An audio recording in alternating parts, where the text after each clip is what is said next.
그래서 그 성경 마지막 할 때 바울을 중시했냐면, 우리가 성경을 보면요, 맨 처음 하느님과 구약의 언약이 하느님과 아브라함이잖아요. 구약은. 그죠? 그 하느님하고 아브라함하고 언약이라고. 네가 나를 믿고 나를 따르면 네 자손이 만국에, 그죠? 만국의 모래알처럼 창대하게 만들어주겠다. 번성하고 창대하게 만들어주겠다. 그러니까 나를 믿으면 그렇게 하겠다라는 언약이 그 구약이잖아요. 그러고 나서 이제 예수님이 신약이 된 건 예수님하고 하나님하고 이제 새로 약속을 하는 거죠. 이제 아브라함의 약속이 옛날 약속이고 예수님하고 약속은 새로운 약속이죠. 근데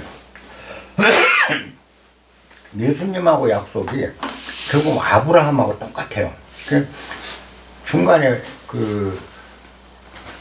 아브라함 이후에 440년 만에 아브라함과 하나님하고 약속했던 언약이 깨진다고요. 그 뭐야, 우리가 절대자, 자연이라고 제가 항상 놓고 보라고 그랬잖아요. 우리 자연 속에 사는 게 우리가 자연의 산물이라고요. 자연이 만들어낸, 인간은 자연이 만들어낸 자연의 자식이라. 그냥 하나님의 자식이나 자연의 자식 같잖아요. 그래서 우리가 자연을 떠나서는 안 되고 자연법을 존중하면서 정말 자연과 합치되는 인생을 살아가는 거, 그게 참 삶인 거죠. 그게 하나의 상징으로 아브라함하고 하나님하고 언약이 돼. 자연법에 맞게 살아가면 평온과 화평과 그런 만물이 번성할 수 있는 근본이거든요. 근데 자연을 해치고 우리가 자연이 만들어내는 존재들인데 자연하고 유리돼서 살기 시작하면 그만큼 힘들어진다고요. 고통도 많고. 근데 이게 상징적으로 아브라함하고 하나님 약속으로 이제 상징화돼서 나타난 거죠. 그런 원리가. 근데 440년 후 모세 출애굽하면서 무엇으로 변질되면 인위적인 걸로 바뀌죠. 이제 그 자연, 신을 믿는 이것이 아까 하나님을 믿는다, 믿고 자연과 함께 살아가는 요 모델이 아니라 인간의 모델로 바뀌죠. 그게 율법이잖아요. 이렇게 해야 된다, 저렇게 해야 된다, 이러면 안 된다, 저러면 안 된다. 끊임없이 이제 인간의 의지로 이런 것이 자연법이다, 저런 것이 자연법이다, 이리 살아야 된다, 저리 살아야 된다, 규제를 하고 교조화시키는 거죠. 그러면서 무너지기 시작하니까 후대에 엄청나게 핍박을 받죠. 유대인들이. 그러니까 유대사를 제가 한번 다 여기서 스크린 해줬지 않습니까? 그럼 그건 뭘 상징하냐? 우리가 그렇게 자연 질서에 위배된 만큼 고통스러운 삶을 산다는 게 유대 역사예요. 우리 역사도 마찬가지고요. 그걸 이제 상징화해 놓은 게 구약이고. 예수님께서는 뭐냐? 율법 아니다. 예수님은 처음부터 끝까지 원래로 돌아가자죠. 하나님하고 나하고 직통으로 가자. 율법 이거 아니다. 그래서 율법주의자라고 예수님은 싸우다 결국 율법주의자들의 처형을 당한다고요. 그잖아요. 율법주의자한테. 이렇게 이제 예수님이 그러니까 신약이라고는 하지만 사실은 원래 아브라함 때로 돌아가자는 게 예수님 주장인 거죠. 율법을 배제하고 아브라함 시대로 가자. 그랬다가 이제 예수가 결국은 그 율법에 밀리죠. 율법주의자들이 밀려서 처형을 당한다고요.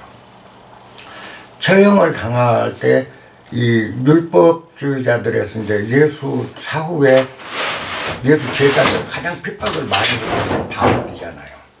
그죠? 바울은 뭐냐? 아브라함 이후 440년 이후에 모세가 만들어놓은 율법을 지키면서 끝까지 왔던 사람이라고요. 유대 이제 율법에. 그러니까 이 사람들은 율법을 어기면 바로 신앙이 잘못된 거고 잘못된 사람이죠. 아무리 옳은 일도 율법에 어긋나면 안 되는 거야. 그잖아요. 그러니까 하느님을 믿는 게 아니라 율법을 신앙을 해버리는 거죠. 이제 이런 상황이 되니까 바울이 그 앞장서서 그 기독교 교회를 탄압하다가 어느 날 이제 깨우치는 거죠. 바울은. 크게 깨닫고 제가 지난 시간에 그 얘기했잖아요. 바울은 예수님 제자도 아니고 설교를 들은 바도 없고 같이 다닌 바도 없고 전혀 예수님하고 무관하다. 오히려 예수님을 처형하는 편에 섰던 사람인데 어느 날 자기가 지나가다 예수님을 만났다. 그러고 나서 모든 걸 다 알게 됐다. 눈이 확 열렸다 그랬잖아요. 이게 결국 바울이 다마스쿠스 그 사막에서 3년간 고민을 하면서 거기서 눈이 떠진 거죠. 우리로 이런 깨달음을 얻었다 생각해요. 그래서 바울인 결국 제가 지난 시간에 그랬잖아요. 예수가 본 거를 바울이 봤다. 그 얘기 했잖아요. 거기에 제가 그냥 한 얘기가 아니에요. 갈라디아서에 나와요. 갈라디아에 보면 바울이 고백을 해요. 그래서 내가 이렇게 해서 그리스도의 비밀을 깨달았노라. 그러고 나서 내가 사명을 갖고 전도하게 되었다라고 고백을 한다고요. 근데 자기는 깨달은 존재지 예수님한테 배운 존재가 아니라는 걸 바울이 도실하게 얘기를 해요. 그래서 이제 바울이 마무리를 짓는 거죠. 예수님이 처형 다 이루지를 못하고 처형된 거를 마지막 이 기독교 교회 종교화시키고 뒷마무리를 지은 게 이제 바울인 거죠. 그러니까 아브라함, 예수, 바울로 이어진다. 성경 잘 보면 그래요. 그러니까 바울은 곳곳에서 그런 얘기를 합니다. 율법에 대해서 얘기하면서 바울이 직접 인용을 해요. 아브라함의 자손, 그죠? 자손. 아브라함은 하나님을 직접 믿고 율법을 믿은 게 아니라 하나님을 믿었던 최초의 조상이고, 그래서 하나님이 아브라함한테 축복을 줬다.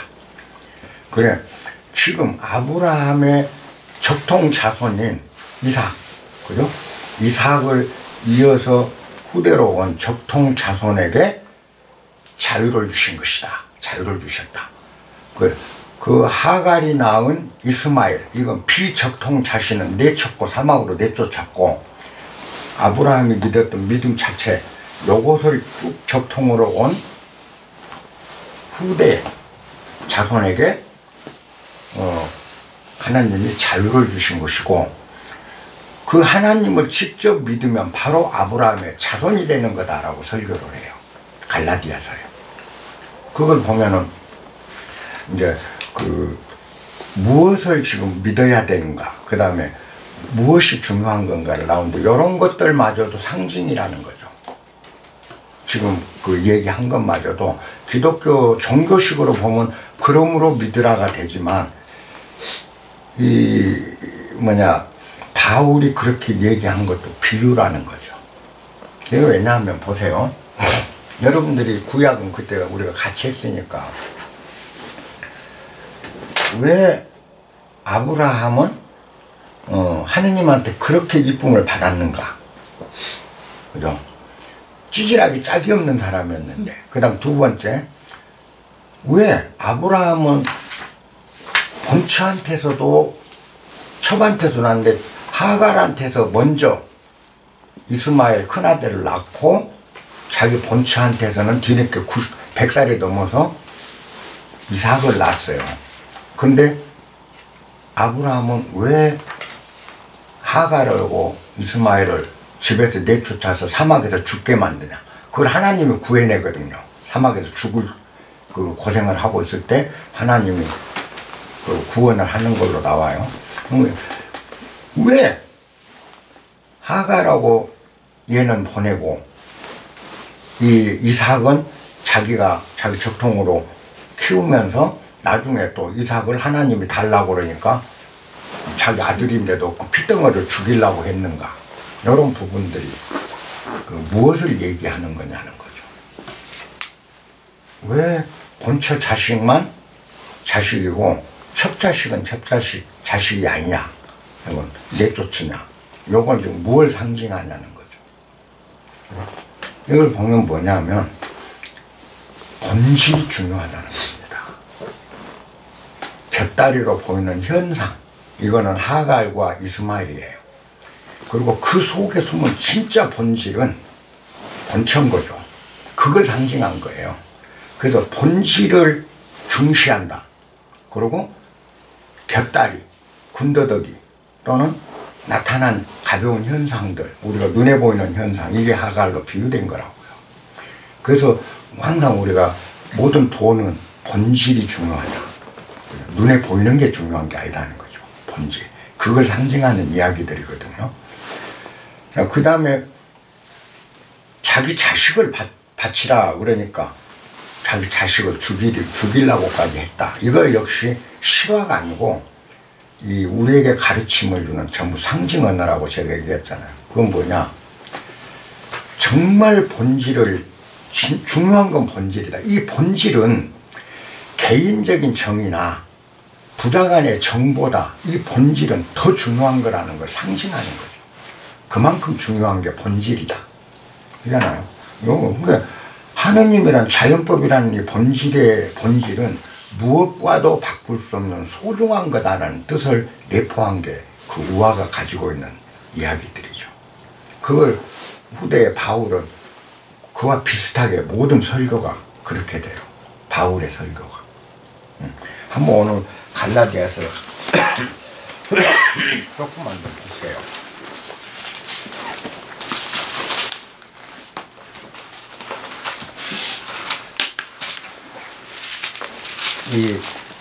제가 그 전에 바울은 깨달은 자로 예수한테 가르침을 받았냐, 자기 스스로 깨닫고 나서 예수가 본 것을 바울도 봤다. 그 얘기 했잖아요. 갈라디아서 에베소서 먼저 보시고, 에베소서 3장. 에베소서 3장. 제가 읽어볼게요. 3절. 3장 3절. 바울이 이제 하는 얘기입니다. 곧 계시로 내게 비밀을 알게 하신 것은 내가 먼저 간단히 기록함과 같으니, 요거는 자기가 계시 받았던 이야기를, 계시 받은 걸 앞전에 내가 기록해 놓은 내용과 같다. 그걸 보면 알 거다.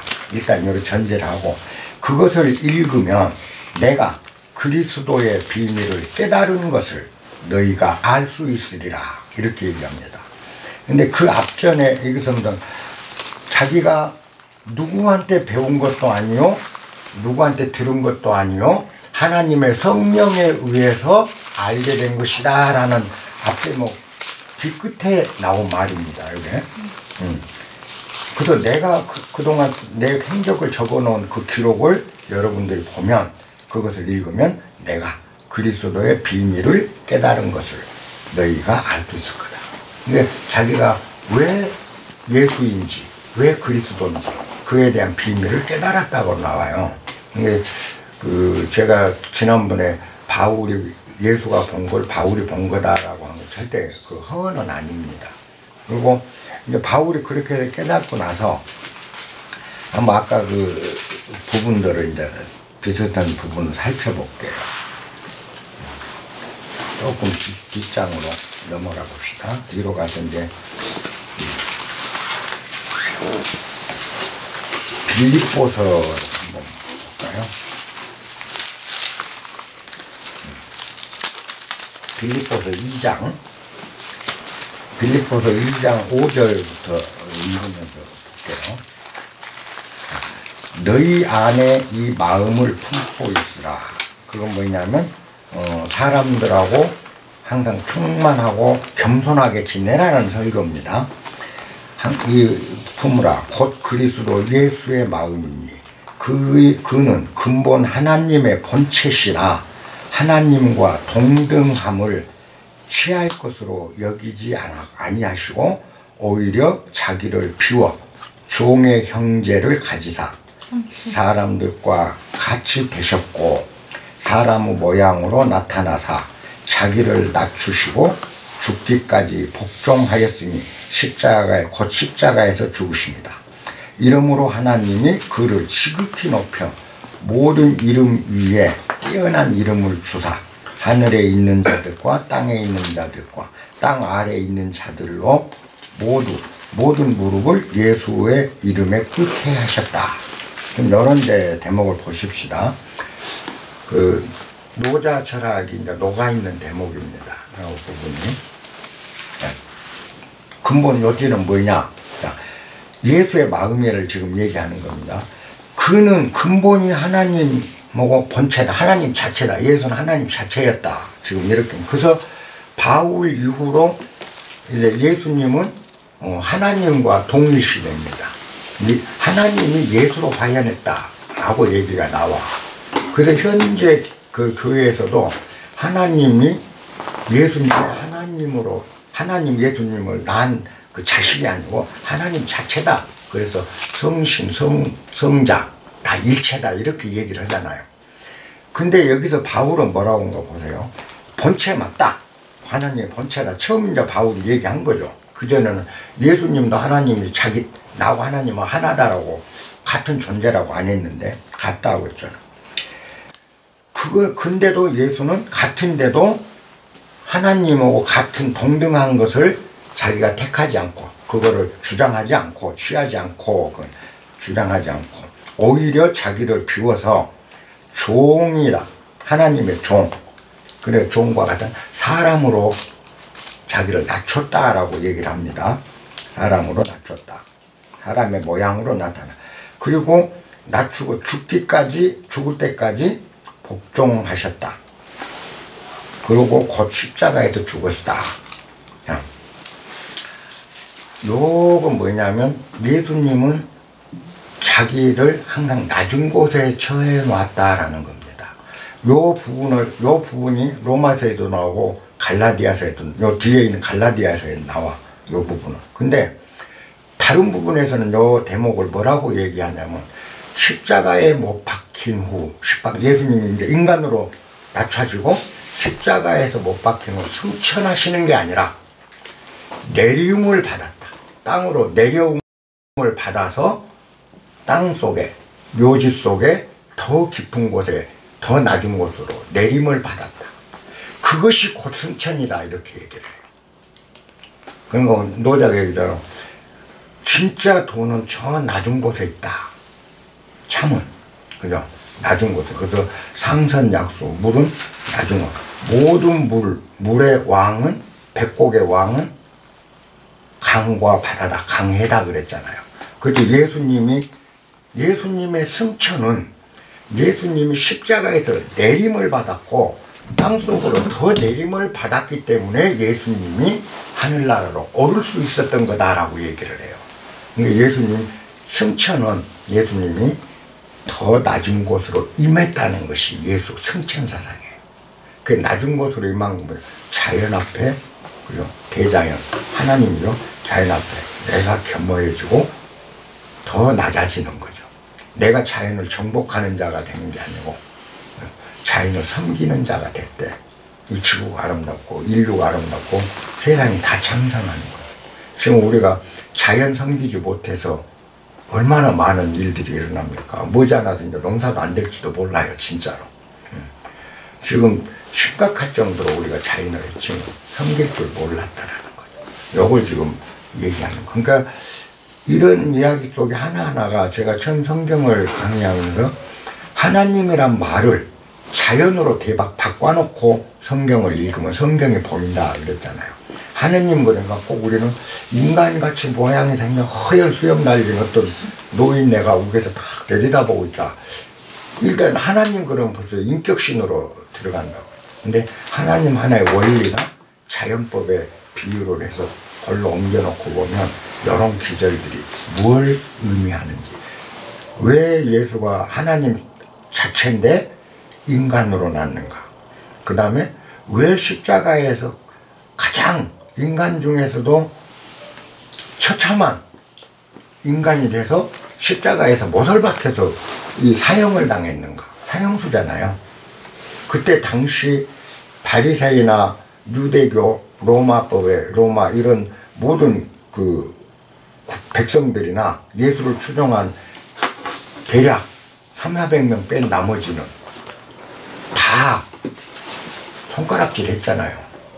그럼 우리 사회에서 지금 4천만 백성 중에 한 300~400명 와 하고 나머지는 다 다 비토했다는 얘기잖아요. 그잖아요.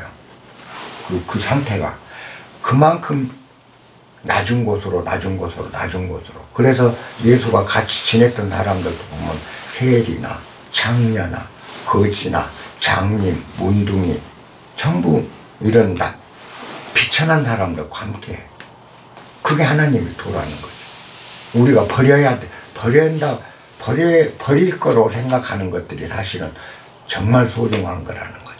우리가 추구하고 있는 권력, 신분 상승, 훌륭함, 재산, 이게 아니라 그 비천하고 못나고 힘든 이 민중들이 진정한 가치가 있는 것들이고, 또 저 높아 보이는 찬란한 자리보다는 이렇게 낮은 자리에 앉아서 농사 짓고 땅 가꾸고 사는 이 백성들이 참된 하나님이라는 거죠. 이걸 섬길 줄 모르면 무엇을 섬긴다는 거죠. 우리가 지금 잘못되어 있는 게 다 그거잖아요. 농사 짓는 백성, 그리고 뭐 정치권에서 흔히 하는 말이 미꾸라지, 붕어, 무슨 뭐라더라, 가재. 그럼 자기들은 금수저, 무슨 뭐 잉어, 이런 식으로 하는데 정말 중요한 건 뭐냐? 이 가재, 붕어들이라는 거죠. 그러잖아요. 이걸 버리고 나라가 있을 수 있어요? 이 가재, 붕어들이 없는데 나라가 어디 있고, 가재, 붕어들이 없는데 세계가 어디 있냐고요. 대통령이 어디 있고 국회의원이 어디 있어요. 그런데도 항상 낮은 곳이 중요한 줄 몰라. 국가의 근본은 백성이거든요. 가장 낮은 곳이라고. 그러잖아요. 그 자연의 근본은 뭐예요? 물이잖아요. 물이 없으면 어떤 것도 생명이 살 수 없잖아요. 물은 낮은 곳에 있다고. 언제나 참은 낮은 곳에 있는 거죠. 우리가 이 참 근본이 여기라는, 이 근본을 볼 줄 알아야 된다. 이게 아브라함이 이삭을 죽게 등고 하갈과 이스마엘을 내보낸 거죠. 본질은 여기라는 거예요. 근데 하갈과 이스마엘은 뭐냐? 하갈은 어쨌죠? 자기가 애기 낳았다고 오만했잖아요.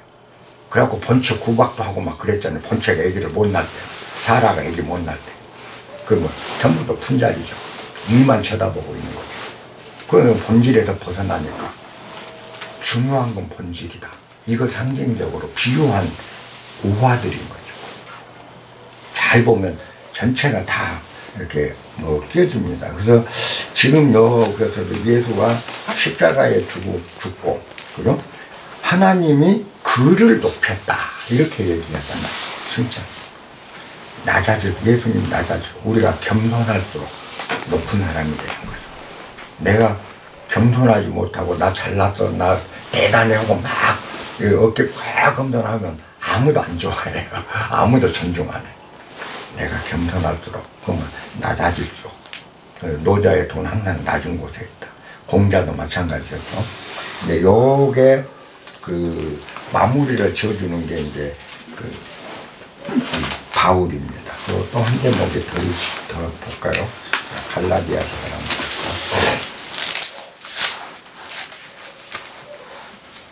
근데 바울을 잘 연구하면 예수님의 못다한 말을 바울이 다 해놓고, 그 다음에 예수님이 못 이루었던 새로운 신앙 체계를 바울이 이뤄내기 때문에 실제 성경을 잘 보면 아브라함, 예수, 바울 이렇게 연결된 것 같더라고요. 바울은 지난 시간에도 얘기했지만은 핍박은 많이 받았어요. 바울이 핍박을 굉장히 많이 받고 예수님 직계 제자들하고 굉장히 다툼이 많아요. 그건 곳곳에서 로마서에도 나오고 고린도서에도 나오고 갈라디아에도 나오고 아까 읽었던 그 대목 앞전에도 그게 나옵니다. 예수 제자 특히 베드로. 그래서 바울은 항상 이 서신에서 교회로 보낸 서신들에서 뭐라고 표현하냐면 유력한 자들. 유력한 자들로 예수님 제자는 항상 유력한 자를 표해요. 유력한 자들이 그리고 내가 유력한 자들을 찾아가서 뵙고 이런 식으로 얘기를 해요. 그때는 그 배척도 많이 받았고 소수파로 많이 받았는데 나중에 이제 그 비할례자 전도 그러니까 이방인은 그럼 네가 해 인정을 해줬고 할례 받았던 유대인족은 베드로를 중심으로 예수님 제자들이 전도하는 걸로 가르마를 타게 됐다. 그래서 이제 로만 가톨릭이 바울의 영향이 제일 컸다라고 얘기했다는데 그런 대목은 굉장히 많아요. 그리고 자유에 대해서 이제 우리가 종교를 믿는다든가 또 깨달음을 받으려고 하는 거는 결국 뭐냐면은 그 자유, 그죠? 자유하는 삶을 살라고 그래요. 자유에 대해서 한번 바울이 뭐라고 했는가를 봅시다. 갈라디아 5장 펴보십시오. 갈라디아 때.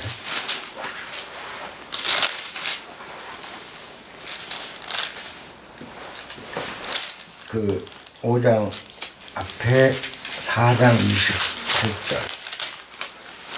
아까 하갈과 사라 관련된인데 4장 21절 제가 한번 읽어볼게요. 한번 그 아브라함하고의 관계를 바울은 어떤 시각으로 봤는가를 한번 보십시다. 21장 내게 말하라. 율법 아래에 있고자 하는 자들아 율법을 듣지 못하였느냐. 기록된 바 아브라함에게 두 아들이 있으니 하나는 여종에게서 하나는 자유 있는 여자에게서 났다 하였으며 여종에게서는 육체를 따라 났고 자유 있는 여자에게서는 약속으로 말미암아 났느니라. 하나는 육체를 따라 났다라는 건 인간의 그 욕망이나 인간의 그 자기에 따라서 낳은 거고 하나이는 성령으로 났다. 지금 이 얘기입니다. 함께 신의 뜻으로 났다. 이것은 비유다. 지금 그렇게 얘기해. 이것은 비유니 이 여자들은 두 언약이라. 하나는 신의 산으로부터 종을 낳은 자니 곧 하갈이다. 두 언약에 비유한 거죠. 이 하갈은 아라비아에 있는 신의 산으로서 지금 있는 예루살렘과 같은 곳이니 그가 그 자녀들과 더불어 종노릇을 하고 오직 위에 있는 예루살렘은 자유한 자니 곧 우리 어머니라. 그러니까 사라를 얘기하는 거죠. 잉태하지 못한 자여 즐거워하라. 산고를 모르는 자여 소리질러 외치라. 이건 뭐죠? 인위적으로 잉태하지 못한 거죠. 사라는. 그죠? 그러니까 그 사라 얘기를 하는 건 사라 얘기죠. 인위적으로 한 게 아니라는 거죠. 사라 잉태는. 그래서 축복받으라. 그런 얘기죠. 홀로 사는 자의 자녀가 남편 있는 자의 자녀보다 많다. 나중에 이삭의 자녀들이 훨씬 많아졌죠. 많음이라 하였으니 형제들아 너희는 이삭과 같은 약속의 자녀다. 그러나 그때의 육체를 따라 난 자가 성령을 따라 난 자를 박해하는 것 같이 지금도 그러하도다.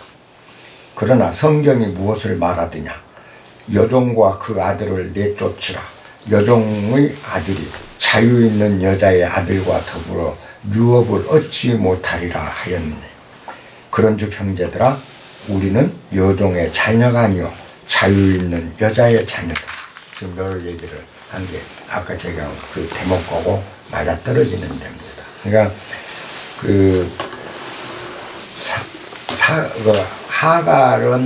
하갈은 인위적인 탄생, 그 이스마엘, 그리고 이쪽은 자연에 의한 탄생, 이걸로 이제 논하지는 거죠. 그리고 두로 논하진다. 그리고 그 뒤를 조금 이제 더 읽다 보면, 다 읽을 수가 없는데 더 읽다 보면 아까 제가 말씀하신 대로 그 후 440년 만에 율법이 생겼다. 그 율법을 신앙하는 것이지 하나님을 신앙하는 게 아닌 것이다 라고 바울이 꾸짖어요. 그러고 지가 이제 율법학자였는데 그러면서 이제 뭐냐, 진정한 자유는 어디서 나오는가? 진정한 자유는 어디서 나오는가? 이게 뭐냐, 하나님을 믿는 데서만이 진정한 자유가 있다. 율법을 믿는 것은 죽음이다 그럽니다. 바울이. 자, 율법은 뭐죠? 율법은 지금 우리로 하면 이데올로기죠. 이래야 된다, 저래야 된다, 이것이 옳다, 저것이 옳다라고 인간이 설정해 놓은 이런 이데올로기나 종교나 율법이나 이런 것들은 결국 우리를 얽매는 족쇄라는 겁니다. 그러니까 율법을 현대 우리 국가사회나 인문학적으로 보면 종교에서는 율법이지만 우리 이 인간 사회에서 보면은 무엇이 율법이냐는 거죠. 법. 그죠? 우리가 정해놓고 국가에서 해놓은 형법, 민법, 법도 하나의 율법이죠. 그 다음에 정치, 제도, 사회, 사상. 이건 이데올로기잖아요. 이데올로기도 하나의 율법입니다. 공산주의 이데올로기 뭐예요? 공동으로 생산해야 된다. 공동으로 나눠야 된다. 그렇지 않으면 이단이잖아요. 이게 다 그 율법이라고요. 그런 율법에 우리가 얽매이고 하면 그 율법에 우리는 전부 종인 거죠. 율법이 시킨 대로 해야 돼요. 자유민주주의 체제에서는 공산주의 체제에 찬양하면 안 돼요. 감옥 가요. 그러잖아요. 그것들이 노예라고요. 그리고 돈의 노예잖아요. 권력의 노예고 우리가. 곳곳에서 노예 생활하는 거예요. 근데 진정한 자유는 어디서만이 우리가 올 수 있냐. 그런 것들에서 오는 게 아니라 진정한 자유는 자연에서 온다. 하나님에게서 온다. 자연을 믿을 때 법을 굳이 어길 일도 없고 법을 중요시할 일도 없어요. 정말 저는 그러더라고요. 살면서 젊어서는 정말 준법 했는데 지금은 저는 법 얘기를 안 해요. 왜? 법 없이도 살겠더라고요. 내가 의지하는 건 법이 아니고 정말 전 중도는 법에 의지하는 게 아니고 자연에 의지해요. 저것들이 살면 나도 산다. 요거 하나밖에 없거든. 그러니까 나는 자연과 법 중에서 국법 중에서 무엇을 선택하냐. 감옥 가더라도 저는 아마 자연 선택할 거예요. 왜? 나를 살리는 건 저것들이면 알거든. 난 법이 중요한 게 아니라 이 자연, 하나님이 중요하다. 이 부처, 이 보살들이 중요하다. 비보살, 바람보살, 구름보살, 그죠? 다 우리가 기독교식으로 하면 바람천사, 비천사, 구름천사, 햇볕천사들이죠. 불교식으로 하면 바람, 비, 다 보살이죠. 물. 이것들이 중요한 거다라는 거죠. 국법은 항상 바뀌어요. 체제가 바뀌어도 바뀌고, 사상이 바뀌면 법도 바뀌고, 또 통치자가 바뀌면 내용이 바뀌고, 국가 통치 이념인 이데올로기가 바뀌면 법도 또 바뀌어요. 언제나 끊임없이 바뀌고 변하는 것들이니까 결코 진리가 될 수 없는 거죠. 근데 자연은 안 바뀌어요. 그래서 해가 안 뜨다가 저녁 7시에 뜨는 적은 없거든요. 언제나 아침에 해는 뜨고 저녁이면 지고 그러잖아요. 구름이 많이 끼면 비가 돼서 내리고, 땅의 물은 하늘로 다시 올라가 그게 다시 내리고, 끊임없이 순환하고 반복하는 걸 멈추지 않고 변함없이 유지시킨다. 그러니까 결국 뭐냐, 진리는 뭐겠어요?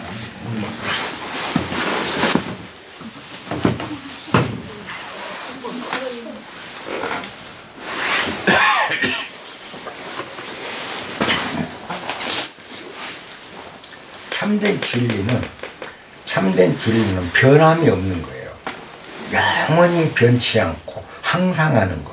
그래서 진리의 개념은 보편적이어야 돼요. 어느 곳에서도 똑같은 현상이 계속돼야 돼요. 반복되고 똑같아야 된다는 보편성. 그 다음에 항구성, 불변성. 항구성과 불변성. 이것이 진리잖아요. 근데 나머지는 다 변하는 것들이에요. 안 변한 건 천지자연의 원칙이에요. 그러니까 진정한 진리는 천지자연 하나님뿐이라고. 그렇기 때문에 그걸 알고 거기에 맞춰서 살다 보니까 저것들이 살면 나는 결코 죽지 않는다. 저것들이 나를 살리는 거라고 알게 되니까 이제는 법보다, 그죠? 또 재산보다, 명예보다 저것들이 더 중요하게 되더라고요. 제가 누차 그 말씀을 드렸을 거예요. 우리가 항상 명예, 돈, 모든 거 잘 살기를 바라고 늘 그래요. 저도 지금도 잘 살고 싶으니까. 근데 이 잘 살고 싶은 욕망은 저도 있어요. 있지만 그러나 이 잘 살고 싶은 욕망보다 저것들이 더 소중하기 때문에 이 욕망이 제어가 되는 거죠. 그 왜 그러냐? 내가 그 전에 한번 강의할 때 했죠.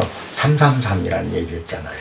우리가 아무리 잘난 것 같아도 공기가 없으면 단 3분을 못 견뎌 죽어요.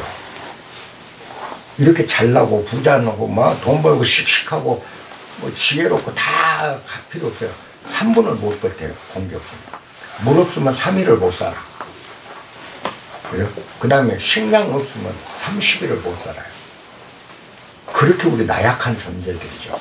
거기에 무슨 명예가 그리 중요하고 무슨 돈이 그리 중요하고 권력이 중요하고 체면이 중요하냐는 거예요. 더 소중한 건 뭐예요? 내 생명 3분도 유지 못하게 그 약한 생명 유지하는 공기. 이게 돈하고 바꾸겠느냐. 이런 생각을 하니까 얼마나 이 자연이 소중한지. 우리가 이 자연을, 이 하느님을 어떻게 섬겨야 되는지. 이게 가슴에 와닿는 거죠. 그러니까 이제 자연과 함께하기 시작한다. 그전처럼 막 많은 걸 토해내기보다는 이제는 아주 덜 토해내려고 애를 쓰더라는 거죠. 내 자신이. 옛날에 뭐 다 갖다 버렸죠. 그리고 뭐 비닐봉지 뭐 할 것이 지금도 물론 어쩔 수 없이 그럽니다만 그전보다는 조심을 하더라는 거죠. 아무 데서나 쓰레기 태우던 거 지금 안 태우게 되더라고요. 줄이게 되더라고요. 줄이게. 요게 섬김의 도 아닌가.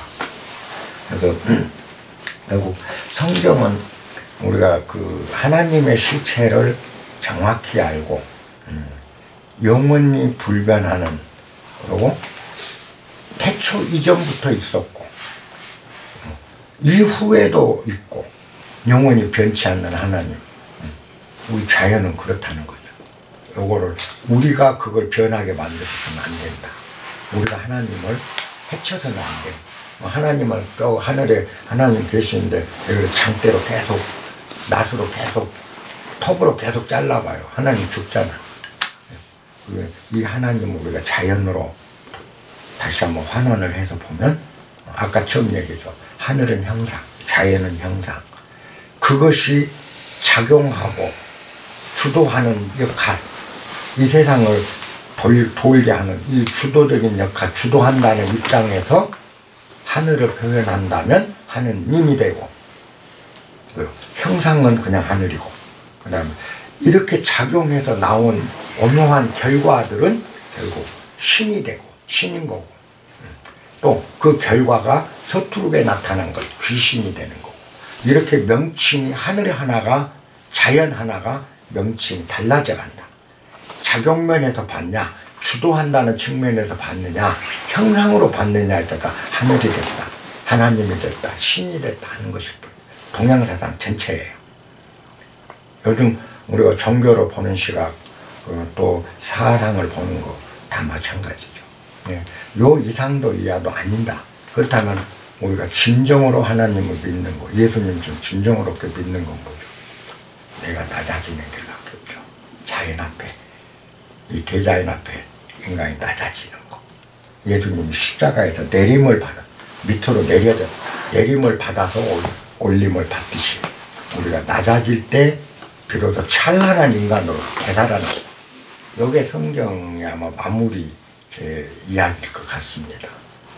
그래서 제가 처음에 할 때 성경 노자는 공부를 하다 보면 완전히 성경이 이야기가 노자 이야기고 노자 이야기가 성경 이야기다 했는데, 그때는 이제 우리가 노자 한번 끝나고 요거 이제 성경성 한가하고 잘 여러분들이 연결을 시켜보면 성경이나 노자는 항상 같은 건 낮아진 데 있다. 돈은 낮은 곳에 있다. 그래서 예수가 항상 소자, 작은 자, 낮은 자, 너희 중에 낮은 자가 하늘에서는 높은 자로 떠받침을 받을 것이요 너희들이 작은 자가 하늘에서는 하나님의 오른편에 앉을 것이다. 그죠? 낮고 작고 보잘것없다고 우리가 항상 평소에 들여다보지도 않고 눈길도 안 줬던 이런 것들이 사실은 너무나 소중한 하나님이다. 이것만 알면 성경 공부 충분할 것 같아요. 오늘 여기서 마칠게요.